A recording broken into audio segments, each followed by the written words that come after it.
कैसे देखते हैं आपसे टीम के? कोई नहीं ना, इसमें देखने वाली क्या बात है। हमें तो मालूम था कि कहीं ना कहीं ये होगा। मुझे तो अफसोस बारामूला पार्लिमानी हल्के के लोगों के लिए है, क्योंकि ये बेल उन्हें उनकी खिदमत के लिए नहीं मिला है। ये बेल उन्हें पार्लियामेंट अटेंड करने के लिए नहीं मिला है। ये बेल एक मेंबर पार्लियामेंट की हैसियत से काम करने के लिए नहीं मिला है। ये बेल मिला है सिर्फ और सिर्फ यहां वोट हासिल करने के लिए, और उसके बाद इनको वापस तिहाड़ लेना पड़ेगा और नॉर्थ कश्मीर के लोग दोबारा एक नुमाइंदे के बिना होंगे। अब वोटर इसको किस तरह से लेगा और इस फैसले का उन पे क्या असर होगा हम देखेंगे। अभी ये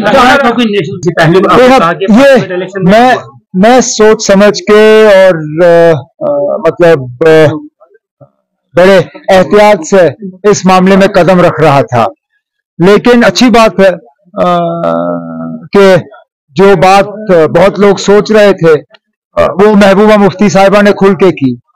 उन्होंने तो सीधा सीधा कहा है कि इंजीनियर रशीद साहब बीजेपी के कहने पे काम कर रहे हैं, और सवाल उठाया कि ये जो सारा पैसा खर्च हो रहा है उनके उम्मीदवारों पे, ये पैसा आ कहां से रहा है।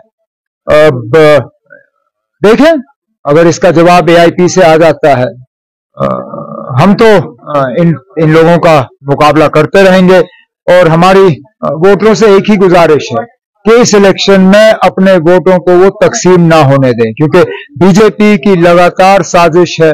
और जैसे वजीर दाखिला ने अपने प्रेस कॉन्फ्रेंस में कहा, वो एआईपी, पीसी, इन बाकी पार्टियों के साथ कल हुकूमत बनाने के लिए तैयार होंगे।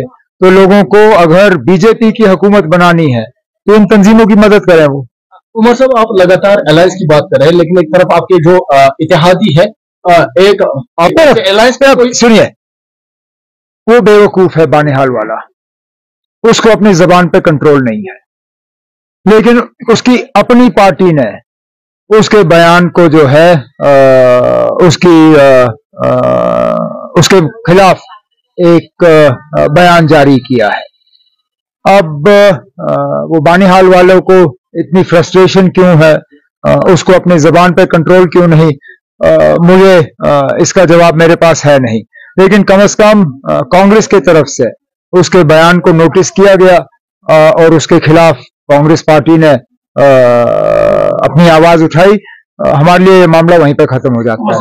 जब हमने बयान दिया कि ये जेल में बैठे हुए लोग सिर्फ मेरे पीछे ही पड़ जाते हैं, मतलब ये कोई मामूली बात नहीं है ना।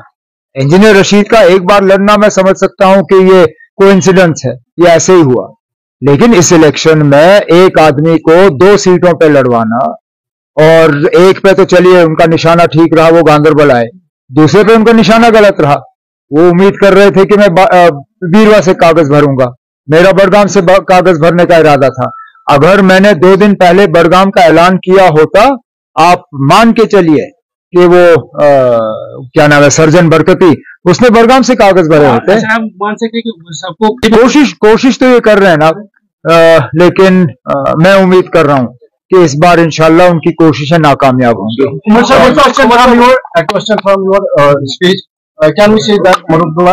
है ना, ये आपको आज कोई नई बात मैं नहीं कह रहा हूं, मैंने तो साफ तौर अपनी तकरीरों में कहा है कि इंडिपेंडेंट को वोट देना बीजेपी को वोट देने के बराबर है।